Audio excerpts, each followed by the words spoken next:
Bonjour à tous. Je pense qu'on va pouvoir commencer cet atelier donc, sur le thème de la donation, succession, assurance vie. Comment aider vos proches et réussir votre transmission. Donc, je me présente, je suis Laurent Campagne, moniteur des ventes donc pour la mutuelle d'épargne retraite Carac. Alors ce thème aujourd'hui, on va essayer d'éclaircir ensemble les différents types de donations, comment transmettre au mieux son patrimoine. Aujourd'hui, c'est vrai qu'on se pose souvent la question, est-ce qu'il vaut mieux, si on souhaite gratifier un proche, un membre de sa famille, un enfant, est-ce qu'il vaut mieux le faire de son vivant ou à son décès par la transmission, par la succession? On va essayer de voir les solutions les plus avantageuses fiscalement et d'autres solutions, notamment à travers l'assurance vie pour transmettre au mieux son patrimoine. Alors avant de commencer, je vais vous présenter la mutuelle Carac. Nous sommes une mutuelle d'épargne, retraite et prévoyance. Nous sommes sur l'ensemble du territoire national, donc nous sommes une mutuelle à taille humaine. Certains nous connaissent notamment à travers la retraite mutualiste du combattant, parce qu'historiquement, nous avons développé des solutions retraite par capitalisation, donc pour tout public. Fort de cette expérience donc de plus de 94 ans, nous avons également mis d'autres solutions en place, notamment en termes d'épargne, des solutions accessibles pour tout public, pour tout projet. Donc ça va de la constitution d'un capital. Ensuite, comment transmettre son patrimoine au mieux. Donc on évoque la succession également. Anticiper des situations de dépendance, préparer ses obsèques également. Donc des solutions vraiment qui s'adressent à tout le monde. Donc notre force aujourd'hui, c'est un réseau de proximité. Nous avons plus d'une centaine de conseillers mutualistes qui se déplacent sur l'ensemble du territoire national et qui vous reçoivent directement sur rendez-vous. Donc je tiens à saluer également le travail des conseillers mutualistes sur le terrain qui mettent leur expertise patrimoniale au service de nos adhérents afin d'apporter un conseil sur mesure et adapté. À la Carac, aujourd'hui, nous faisons du devoir de conseil une priorité et la proximité est notre force. Donc, en quelques chiffres, brièvement, c'est 350 000 adhérents qui nous font confiance. On gère 12,1 milliards d'actifs, 12,1 milliards d'euros d'actifs sous gestion, 386 salariés répartis entre le siège à Neuilly-sur-Seine et sur l'ensemble de la France. Et également l'agence Rue de Provence pour ceux qui sont sur Paris. Voilà donc pour la présentation. Alors aujourd'hui, le constat, on se rend compte aujourd'hui déjà pourquoi transmettre, pourquoi donner de son vivant. Il y a une réelle nécessité aujourd'hui, parce qu'on se rend compte que le niveau de vie des jeunes est en baisse. Je pense que certains dans la salle ont peut-être déjà effectué des donations, que ce soit à leurs enfants, voire même aujourd'hui aux petits-enfants. Le constat, c'est qu'aujourd'hui, on a un marché du travail qui est de plus en plus compliqué pour les jeunes. Ils travaillent, ils font de longues études, rentrent plus tard dans la vie active. On se rend compte également que justement pour un jeune étudiant aujourd'hui, les étudiants entre 18 et 24 ans sont limite sous le seuil de pauvreté, entre le logement, le coût des études, la nécessité d'avoir un job à côté. Et surtout aujourd'hui, une difficulté pour l'accession à la propriété. Alors certes, aujourd'hui, on a des taux d'emprunt qui sont relativement bas. Ça permet justement d'emprunter plus. Néanmoins, les banques sont assez exigeantes en termes d'apport. Et aujourd'hui, pour un jeune couple d'une trentaine d'années, ça va être difficile d'acquérir un premier bien, surtout, notamment, je pense à Paris, sur des biens où on est rapidement à 200 000 – 300 000 euros pour un premier logement. Il faudrait disposer d'un apport de quasiment 10%, donc au moins 30 000 euros d'apport. Et là, la solidarité intergénérationnelle va être mise en place, des parents envers leurs enfants et même des grands-parents envers les petits-enfants. Alors maintenant, comment donner? Est-ce qu'on peut donner ce qu'on souhaite? Sous quelle forme? On va détailler ensemble donc, les différents types de donations. Alors, du plus simple au plus compliqué. Le premier type de donation, c'est ce qu'on appelle le cadeau, donc le présent d'usage. Ça comporte uniquement, donc ça tient sur des sommes d'argent qu'on va pouvoir faire, à la condition que ça s'adresse, que ça soit à une date anniversaire, ça doit être lié à un événement. Donc là, on aura les fêtes bientôt, on peut très bien le faire pour Noël, on peut le faire pour un anniversaire, On peut le faire lors d'un mariage. Donc c'est la première condition, ça doit être lié à un événement. Et ça concerne uniquement des sommes d'argent. Alors après, il n'y a pas forcément de règle. Donc ça, c'est une question qui revient souvent. Combien je peux donner sans le déclarer à l'administration fiscale? C'est simplement en fait une appréciation qui va se faire par rapport au niveau de vie, par rapport à ses revenus et à ses habitudes. Donc, je prends un exemple, si monsieur Bernard Arnault donne une Maserati à son fils pour son anniversaire, ça peut passer en cadeau. Or, ce n'est pas le cas pour tout le monde. Sinon, ça peut passer, même si vous vendez une Maserati à 3 000 € à votre enfant, là, ça pourrait passer une donation déguisée si vous n'avez pas le même patrimoine financier. Donc, c'est vrai qu'il n'y a pas forcément de règle. Le tout, c'est que ça corresponde bien à vos revenus. La règle, c'est qu'il ne faut pas s'endetter, il ne faut pas s'appauvrir.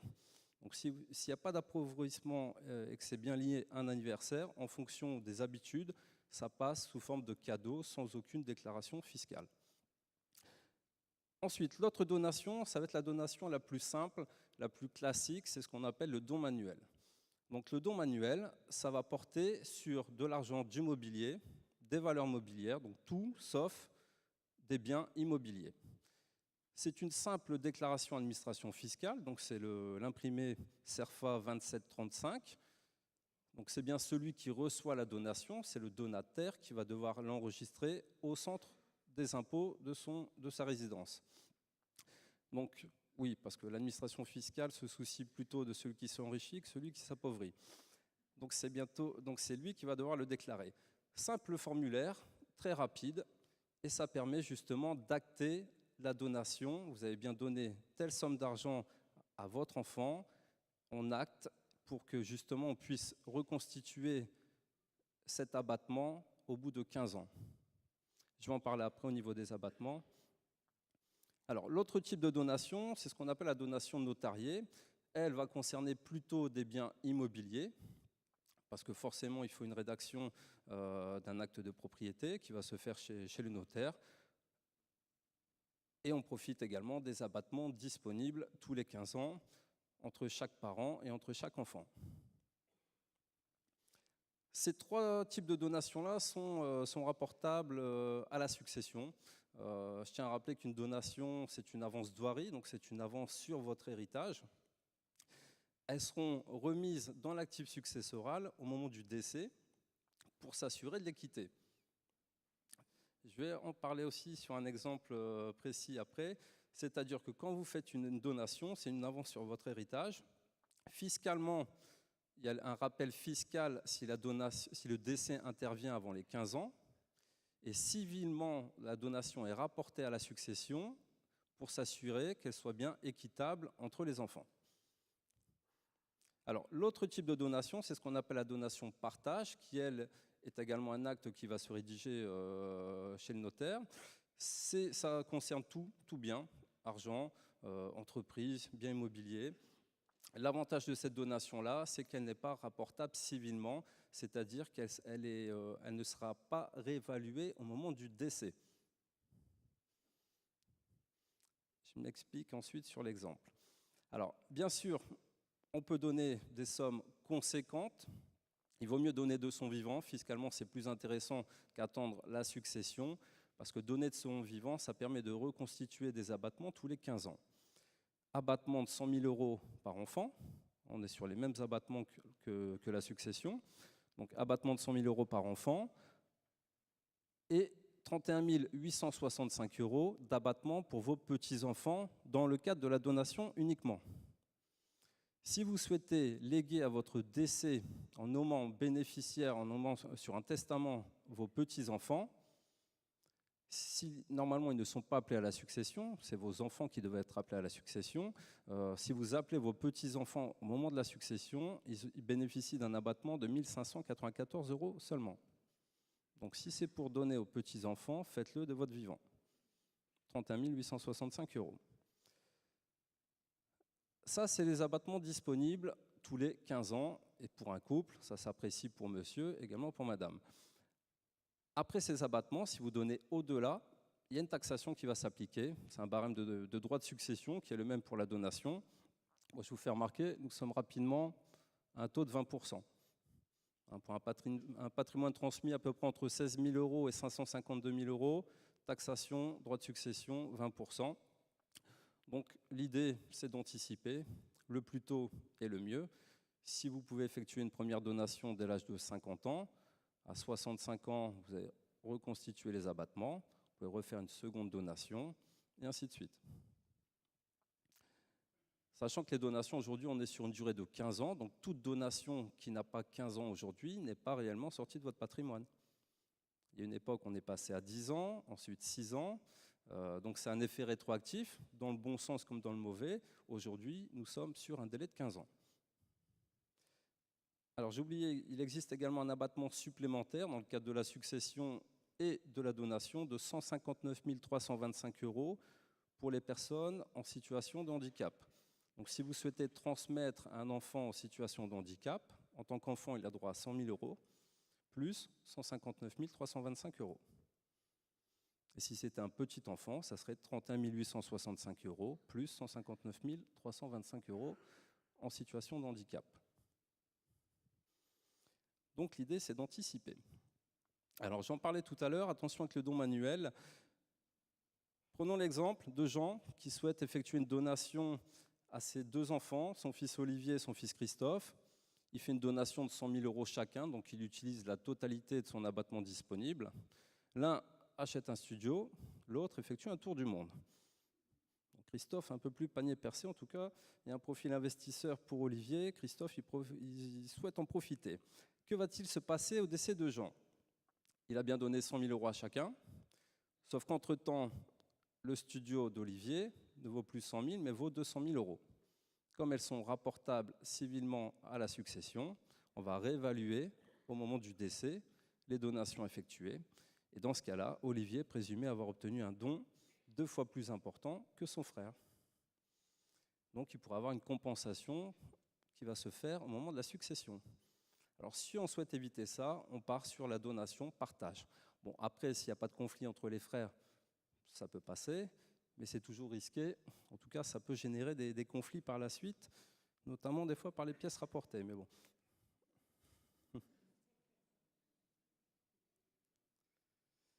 Alors, profitez surtout des donations multiples. On peut très bien effectuer une donation, je parle de délai de 15 ans.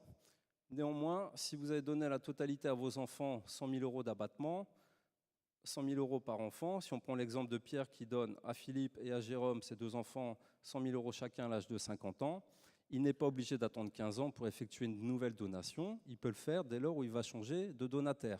Donc en changeant de donataire, on peut passer, dans cet exemple pour les petits-enfants, donc 3 ans plus tard, il effectue une nouvelle donation du montant maximum possible sans aucun droit, 31 865 € pour chacun de ses petits-enfants. Il aura donc transmis 200 000 € aux enfants, 95 595 € à ses petits-enfants. Total 295 595 € totalement exonérés de droits de donation et de succession. L'avantage de ces donations-là, c'est que justement, bon, après, vous n'êtes pas obligé d'attendre non plus d'avoir 100 000 € pour donner aux enfants. On peut le faire par palier. Vous pouvez très bien donner 20 000 €, 30 000 €. Si vous donnez 20 000 € aujourd'hui, ces 20 000 € là vont se reconstituer dans 15 ans. Vous aurez toujours 80 000 € de disponibles pour effectuer d'autres donations dans les années à venir. Donc c'est bien la somme qui est donnée à un instant T qui va se reconstituer dans 15 ans. Il y a un autre avantage quand on donne comme ça à ces petits-enfants, c'est qu'eux, normalement, ne sont pas appelés à la succession, en présence d'enfants, en présence d'héritiers du premier rang. Donc, si les donations, que va-t-il se passer si dans cet exemple-là, Pierre décède, s'il décède en 2030 ? S'il décède en 2030, la donation qui est effectuée aux enfants, elle a plus de 15 ans, donc il n'y a pas de rappel fiscal. La donation qui était faite aux petits-enfants, s'ils ne sont pas appelés à la succession, ça passera quand même, à condition que vous ne les avez pas nommés sur votre testament. Sinon, vous les appelez à la succession à ce moment-là. Et dans ce cas-là, il y aurait rappel fiscal si la donation n'a pas 15 ans. Bon, c'est un peu technique tout ça, mais en tout cas, n'hésitez pas par la suite. Je ne l'ai pas précisé, mais je vous laisse 10-15 minutes à la fin de cet atelier pour répondre à vos questions, puis on sera disponible au stand si vous souhaitez. Donc on a vu comment transmettre de son vivant, comment transmettre maintenant à son décès, et notamment grâce à l'assurance vie. L'assurance vie, même si on a entendu parler de flat tax, de réforme fiscale, la fiscalité au décès n'a toujours pas été revue et on profite aujourd'hui d'abattements importants pour transmettre son patrimoine. C'est bien des abattements qui viennent s'ajouter aux abattements de droit commun qu'on vient de voir ensemble. Donc pour les sommes versées avant 70 ans en assurance vie, donc c'est l'article 990I du Code général des impôts, on peut transmettre 152 500 € par bénéficiaire. Donc là, on est bien sur des bénéficiaires, on n'est pas sur des héritiers, vous transmettez à qui vous souhaitez.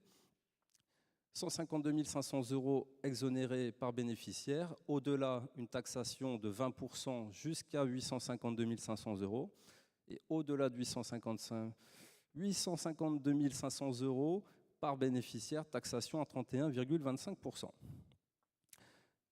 Ensuite, on distingue maintenant les versements qui sont réalisés après 70 ans. Pour les sommes versées après 70 ans, là, la fiscalité est moins avantageuse, mais reste toujours intéressante. Vous allez pouvoir transmettre 30 500 € totalement exonérés pour tout bénéficiaire confondu. Donc on passe de 152 500 par bénéficiaire à 30 500 €, tout bénéficiaire, tout contrat d'assurance vie confondu. Néanmoins, la totalité des intérêts est exonérée. Donc, si on prend un exemple, vous versez 50 000 € à 75 ans, décès intervient, 50 000 € de versement, 30 500 € d'abattement qui s'applique, reste 19 500 € qui rentrent dans la succession. Si l'abattement de la succession n'a pas été utilisé en totalité, il pourra s'imputer. Par contre, il y a peut-être 20 ou 30 000 € d'intérêts générés qui seront totalement exonérés également. Donc avant 70 ans, c'est capital plus intérêt pour les 152 500. Après 70 ans, c'est 30 500 € d'exonération sur les versements et la totalité des gains générés. Sur ça, par rapport à cette fiscalité-là, je tiens à rappeler quand même, ça ne s'applique pas entre conjoints. La loi TEPA qui a été mise en place annule les droits de succession entre conjoints. Donc cette fiscalité-là ne s'applique pas entre conjoints. Donc si c'est pour transmettre entre conjoints, vous pouvez verser des sommes importantes même à l'âge de 80 ans, c'est transmis au conjoint, pas de fiscalité qui s'applique. Donc le conseil que je peux vous apporter, c'est de privilégier les contrats qui ont été réalisés avant l'âge de 70 ans pour transmettre à vos enfants et les contrats faits après 70 ans pour transmettre au conjoint.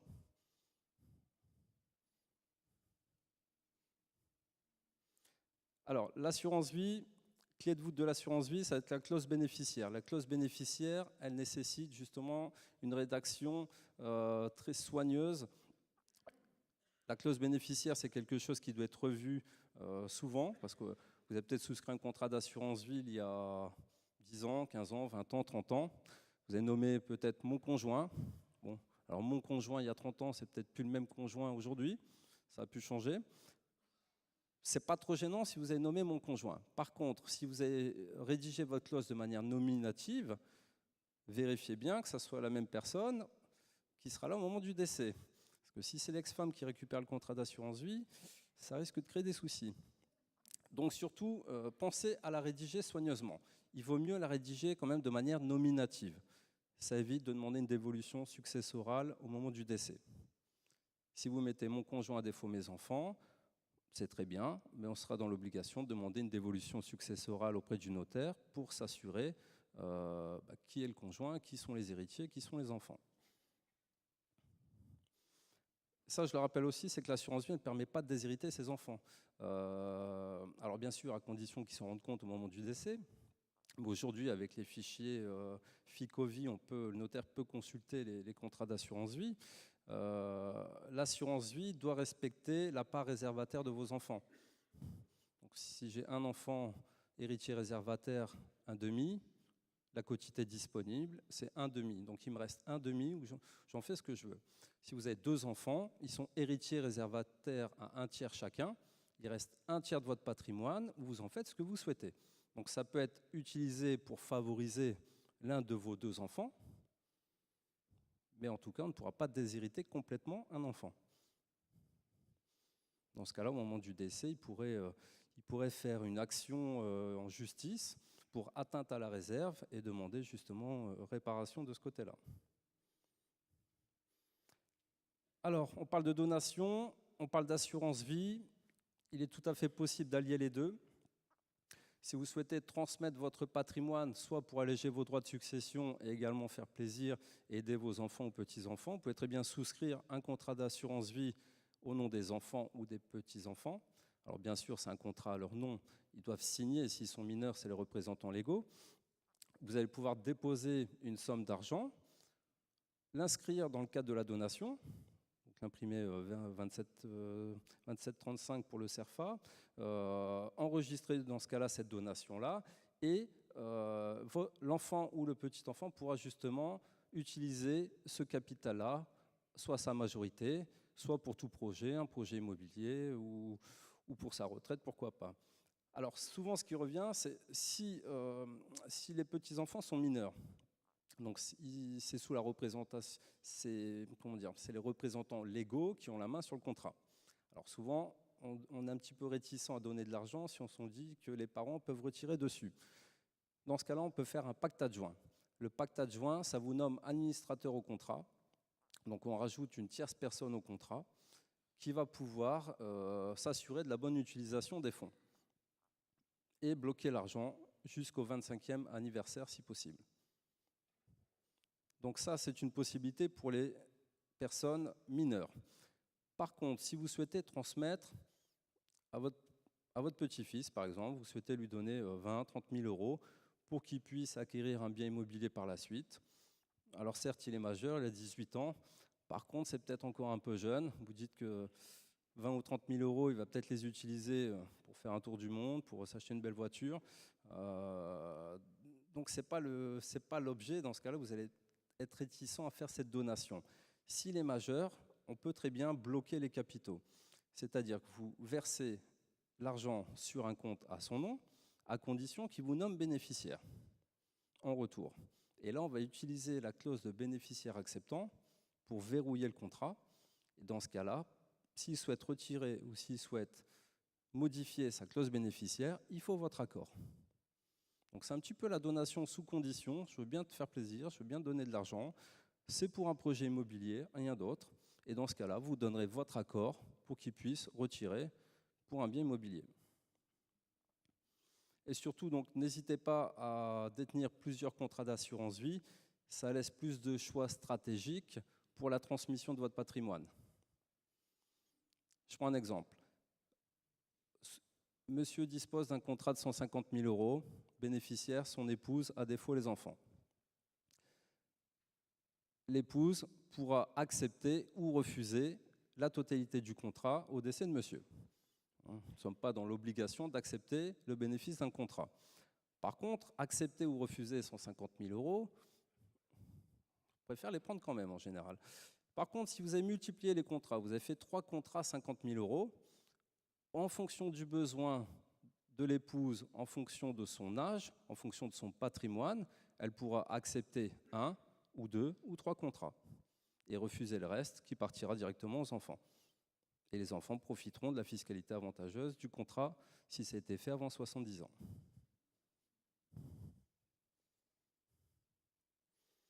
Donc les 8 conseils que je peux vous donner, anticiper tant que c'est possible.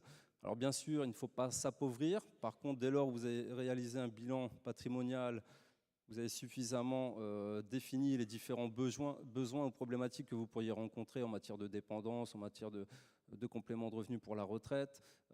N'hésitez pas à transmettre de votre vivant. Profitez de la donation aux petits-enfants qui sera vraiment plus intéressante que la succession. Transmettre de son vivant, tirer parti de l'assurance vie. Il y a encore beaucoup de choses à utiliser, notamment sur les contrats d'assurance vie. Même après 70 ans, il y a toujours des possibilités. Gardez un œil sur votre patrimoine. Rédigez soigneusement la clause bénéficiaire. Ça, c'est quelque chose qui doit être revu à chaque fois parce qu'il y a peut-être des nouvelles possibilités en termes de rédaction de la clause bénéficiaire, notamment pour anticiper des différentes cascades. Si le conjoint refuse, ça part aux enfants. Si les enfants refusent, ça partirait à tel petit enfant. Bon, on peut vraiment tout anticiper de ce côté-là. Ne surestimez pas trop votre train de vie. Si vous avez un patrimoine suffisant pour vivre jusqu'à 150 ans, c'est bien, on peut croire au progrès de la médecine, mais on peut peut-être aussi délester en amont. Je pense que ça peut être intéressant. Et organiser votre succession, ça peut être aussi un contrat de mariage qui n'est peut-être plus approprié. On pense à des contrats de mariage en séparation de biens à une époque, une communauté universelle avec clause d'attribution intégrale, c'est bien, ça protège le conjoint. Par contre, les enfants n'auront qu'un seul abattement au moment du décès, donc c'est peut-être pas la meilleure solution. Voilà, donc surtout n'hésitez pas. Écoutez, je pense que ça va, je suis dans les temps. Donc je vais vous laisser quelques minutes pour répondre à vos questions. Si je n'ai pas le temps de répondre à tout le monde, vous pouvez nous rejoindre au stand Carac directement. Merci de votre attention.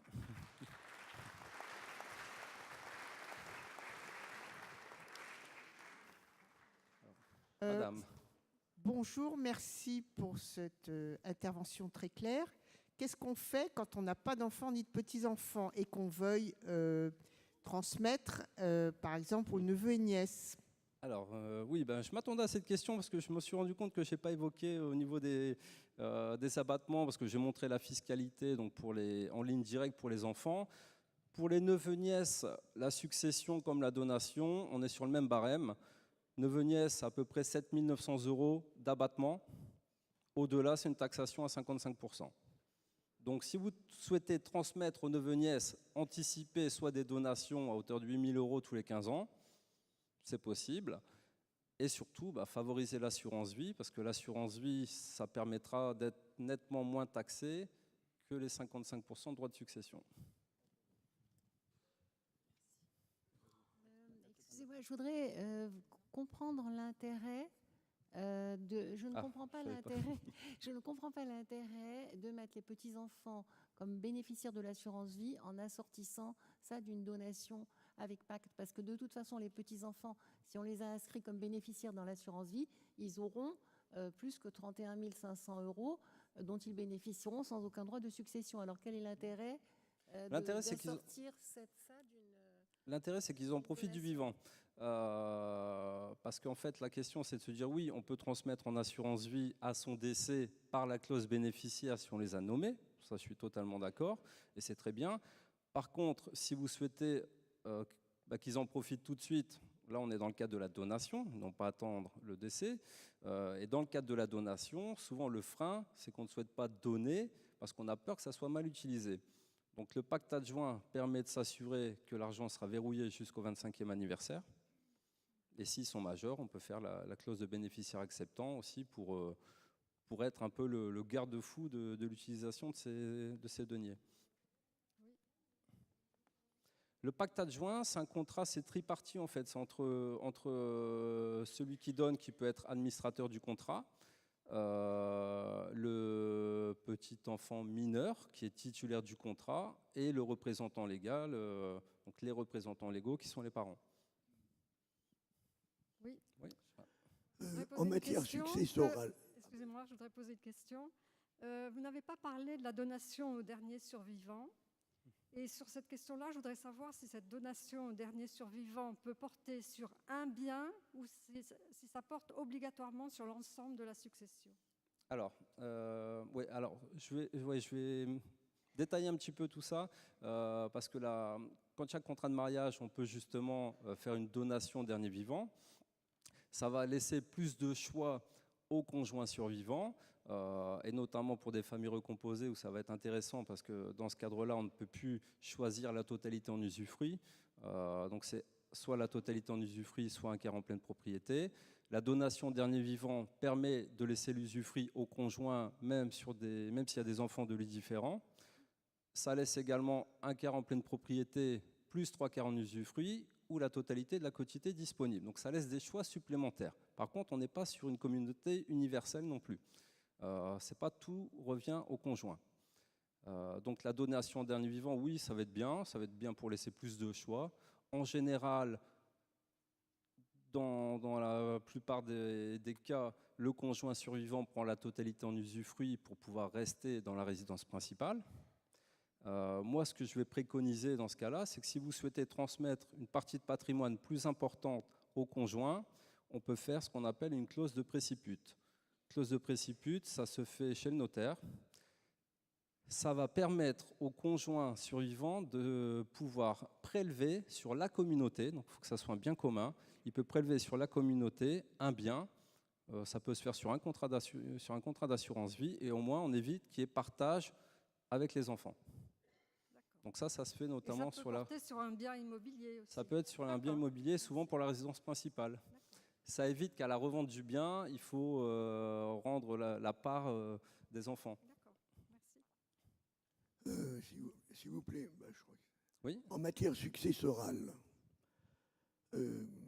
quelqu'un qui a des enfants reconnus, pas forcément dans le cadre d'un mariage, et qui se marie ultérieurement à quelqu'un, peut-il attribuer sa quotité disponible, mettons d'un tiers, puis dans le cas de 2 enfants, l'attribuer à son épouse? Bien sûr. La quotité disponible, c'est la part du patrimoine dont on en dispose librement. Vous la donnez à qui vous souhaitez. Ça peut être au conjoint, ça peut être à la voisine, ça peut être à qui on souhaite. Il n'y a pas de contestation possible de la part des enfants qui puissent dire... Non. Tant que les enfants, qui soient légitimes, reconnus, non reconnus, adultériens, ils sont enfants, ils ont les mêmes droits. Donc, ils sont héritiers réservataires. La quotité disponible, on en fait ce qu'on veut. Bon, merci beaucoup. Je vous en prie. Oui, je voudrais revenir sur les versements après 70 ans. Bon, une remarque d'abord, vous avez mis sur les capitaux versés, c'est des capitaux versés par le titulaire. Oui. Le problème, moi je l'ai vécu à mon insu, c'est-à-dire que les capitaux qui avaient été versés étaient au-delà de 32 000. Par contre, le capital final qui a été versé aux héritiers était inférieur. Parce que la personne avait fait des retraits, ce qui est tout à fait normal. Mais le notaire nous a mis à la succession les capitaux versés indépendamment de ce qui avait été retiré. Donc ça, c'est une remarque. Oui. Donc, on a payé des droits de succession sur de l'argent qui n'était plus là. C'est pour ça que je préconise de multiplier les contrats d'assurance vie. Je ne l'ai pas évoqué, mais c'est une bonne question. Parce que oui, justement, il vaudrait mieux, même après 70 ans, avoir 2 contrats d'assurance vie. Un qui aurait été fait tout de suite pour transmettre, et l'autre contrat qu'on va utiliser pour des rachats pour soi-même. Parce que quand on mélange les 2 fiscalités, on tient compte des sommes versées, pas forcément des sommes retirées. La question subsidiaire me concerne directement. J'ai souscrit un contrat après 70 ans que j'ai racheté parce que j'étais en désaccord total avec l'assureur. Les sommes que j'ai versées, est-ce qu'elles comptent ou est-ce qu'on pas? Le contrat n'existe plus. Non, il est racheté. C'est réglé. Donc j'ai droit à nouveau à 32 000 et quelques. Et dans ce cas-là, séparer les contrats, un pour transmettre et un pour retirer pour soi-même. Je voudrais revenir sur le rappel fiscal que vous avez évoqué. Ça m'a peut-être échappé. Est-ce qu'on pourrait reprendre un exemple lorsqu'un décès a lieu avant la période des 15 ans révolus? Et d'autre part, on parlait aussi des intérêts qui ne sont pas comptés dans la succession quand c'est le cas au-delà de 70 ans. Mais ces intérêts sont quand même déclarés au niveau de la déclaration fiscale du défunt. Alors il y a 2 questions. Donc, je vais d'abord répondre à la seconde parce qu'on reste sur ça. Donc sur la deuxième question, les versements faits après 70 ans, la totalité des gains générés est totalement exonérée. Donc peu importe le montant des gains, ça ne rentrera pas dans l'actif successoral. C'est totalement exonéré.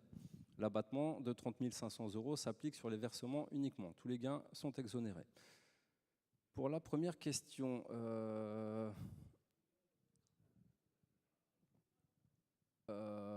non, normalement non, parce que c'est la déclaration partielle de succession qui est faite par l'assureur.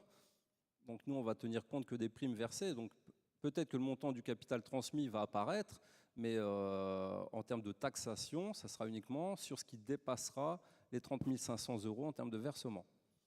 Par contre, du coup, j'ai oublié la première question. Ah oui, le rappel fiscal. Alors oui, les donations, donc le rappel fiscal, aujourd'hui, c'est clair, toute donation qui n'a pas 15 ans est considérée. vous appartenant. Donc c'est remis dans l'actif successoral. En globalité, c'est remis en globalité dans le patrimoine du défunt, comme si elle n'avait pas eu lieu en fait. Comment ? Après, il y a les abattements disponibles pour les enfants. En fait, voilà, la donation, comme on est sur une aventure héritage, au moment du décès, le notaire reprend les donations, les remet dans l'actif, s'assure de l'équité entre les enfants, par exemple. Si elles ont plus de 15 ans, elles ne sont plus taxées dans l'actif successoral. Par contre, on va s'assurer de l'équité, si ça vaut plus aujourd'hui ou pas. Par contre, si elles n'ont pas 15 ans, elles restent taxées dans l'actif successoral. Normalement pour la valeur initiale. Et quand la donation a été faite, la période de 10 ans, est-ce que c'est passé à 15 ans maintenant? Oui. Alors les donations, si vous avez effectué une donation quand c'était la période de 10 ans, aujourd'hui c'est 15 ans. Ah bon, merci le cadeau. C'est ce que je disais, c'est l'effet rétroactif, mais dans le bon sens comme dans le mauvais. Si demain le délai en termes de donation passe à 10 ans, bah dans ce cas-là, ça marchera aussi dans ce sens-là. Un contrat de 10 ans, mais sur les donations, oui, c'est toute donation.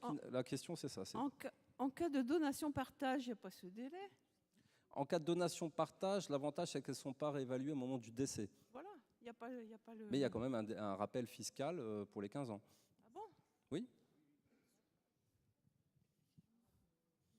Il y en a des questions. S'il vous plaît. Oui, bonsoir. Je crois comprendre ce qu'est un démembrement de clause bénéficiaire d'assurance vie. Hein. Il y a un usufruitier et un propriétaire, avec donc une somme d'argent sur l'usufruit. Je crois que c'est un quasi-usufruit. Ça vous appartient, on a plus ou moins le droit de le dépenser. Mais j'ai entendu parler, et je ne sais rien de plus sur cela, du démembrement du contrat d'assurance vie. Non ? Démembrement du contrat. Démembrement de clause bénéficiaire, oui. Oui. On laisse l'usufruit souvent conjoint, la nue propriété aux enfants. C'est du quasi-usufruit, le conjoint peut utiliser la totalité du contrat. À charge pour lui de laisser la somme restante aux enfants. Si c'est utilisé, créera une dette sur la succession.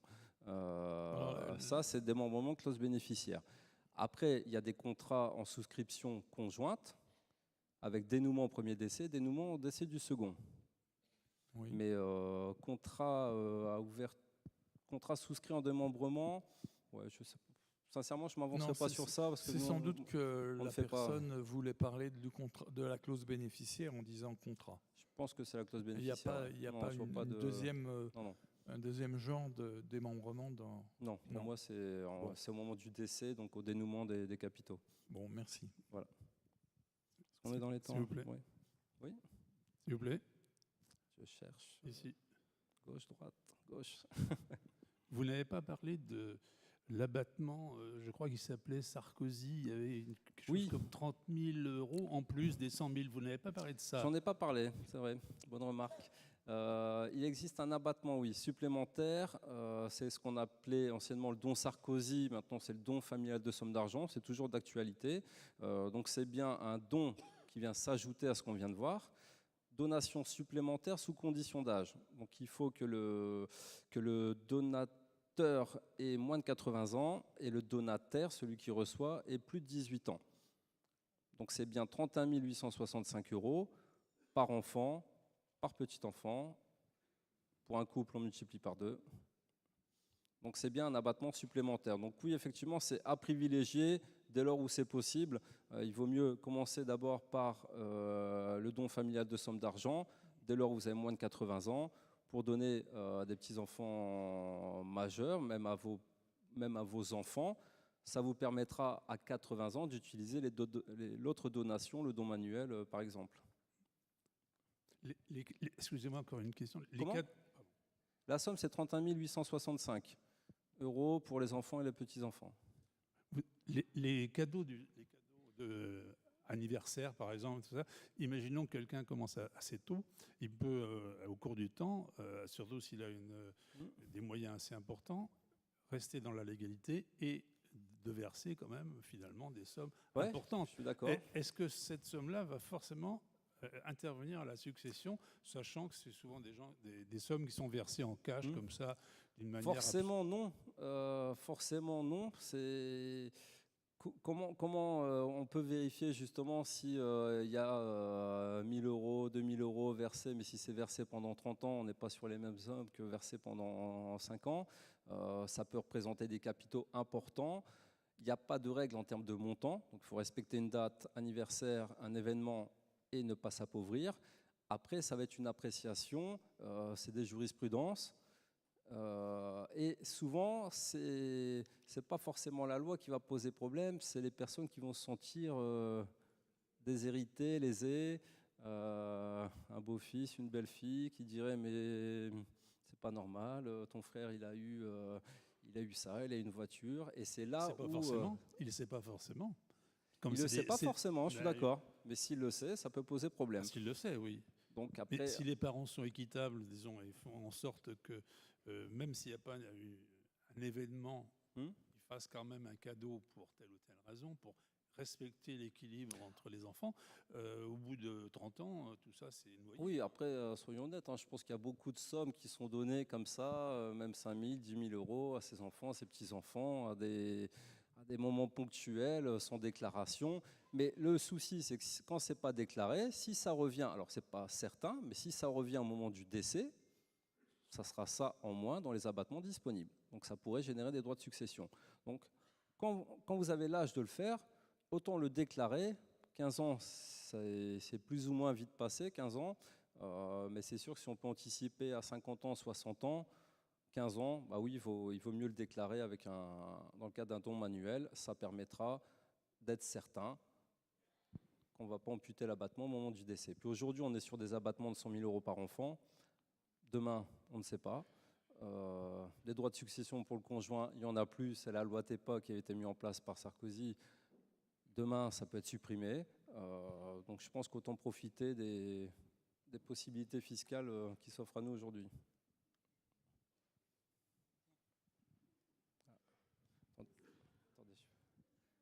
Oui. Ah, là-haut, en bas, à gauche, droite. Quelles sont les inquiétudes à avoir sur le devenir des droits de succession? Sincèrement, aucune idée. Non, mais bon, je pense qu'aujourd'hui, voilà, on a des barèmes qui sont maintenus, qui sont plus ou moins corrects. Bon, c'est sûr qu'à une époque, on était à 159 325 par enfant. Depuis quelques années, nous sommes à 100 000 euros par enfant. Des droits de succession, bon, quand on fait le calcul pour un couple avec 2 enfants, si le conjoint prend l'usufruit, il faut avoir un patrimoine qui dépasse 500 000 euros pour commencer à payer des droits de succession. Donc plus on a d'enfants, moins il y a de risques de droits de succession. Et moins on a de patrimoine aussi en même temps. Après, voilà, autant utiliser des dispositifs comme l'assurance vie, utiliser les donations pour anticiper tout ça. Après, vous dire, est-ce que demain ça va changer? Croisons les doigts. Je pense que je vais devoir bientôt rendre, j'ai peut-être le temps pour une dernière question.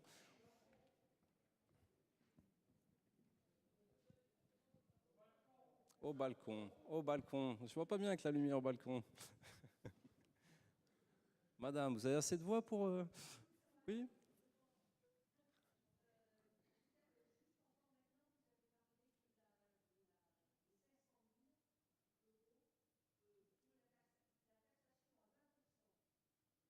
C'est bien ça.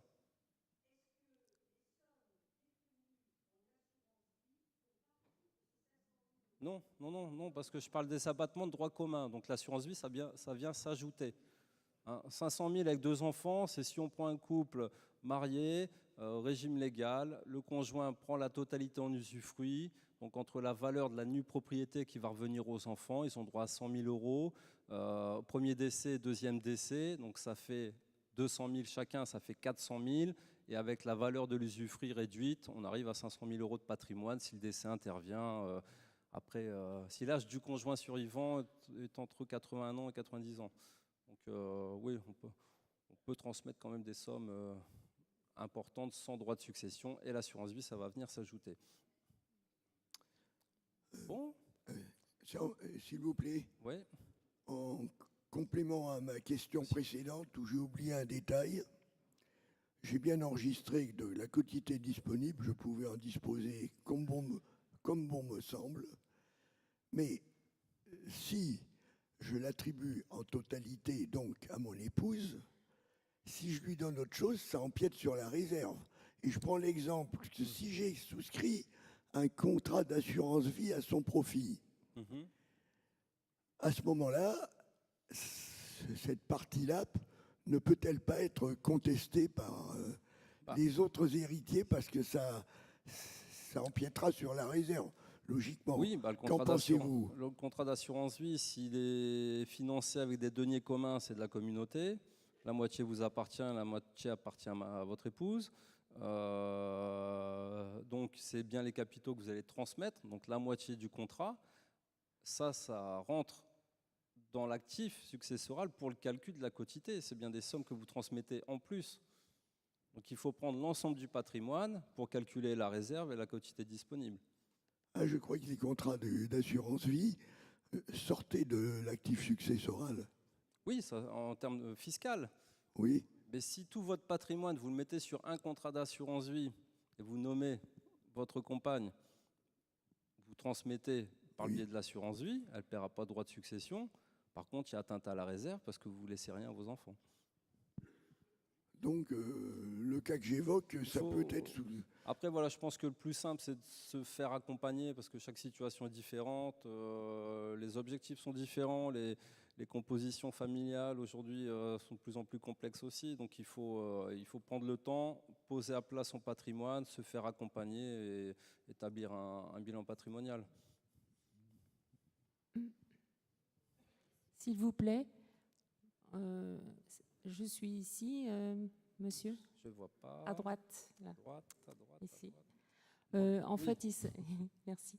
Il s'agissait de savoir si, pour les donations en argent, le fameux délai des 15 ans, est-ce qu'on peut donner, par exemple, en 2 fois bien sûr. Une somme, mais quel est le délai qui compte? Est-ce que c'est le dernier? Par exemple, j'ai 50 000 maintenant à donner, mais je sais que dans 5 ans, je pourrais libérer 50 000 autres. Qu'est-ce qui compte pour le délai du renouvellement possible? Ça sera la date de chaque versement. Vous donnez 50 000 € 2018. Oui. Donc en 2033, ces 50 000 € se sont reconstitués. D'accord. Si vous donnez 50 000 € en 2020, ces 50 000 € là vont se reconstituer en 2035. D'accord.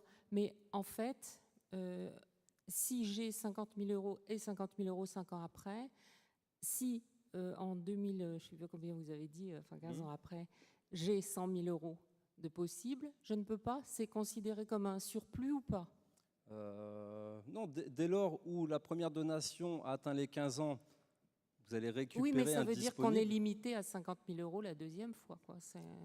Oui, mais en fait, c'est en fonction des dates de chaque donation. Oui, mais comme au bout d'un moment, on se dit je ne serai peut-être plus là, etc., on voudrait bien avoir la somme de 100 000 tout de suite en se disant dans 15 ans, je peux encore lui verser. Mais après, c'est sûr que voilà, le décès, ça, c'est un peu seule chose complexe dont parce on est que c'est certain que ça jamais va expliqué arriver, dans mais les on ne sait pas textes. quand. C'est Donc jamais l'idée, expliqué. c'est d'anticiper au plus vite au mieux. Hein. Voilà, il faut tenir coup, merci. Voilà. Par contre, je pense que je vais devoir libérer. Merci à vous, merci de votre attention. Puis n'hésitez pas à revenir vers nous au niveau du stand si vous avez d'autres questions.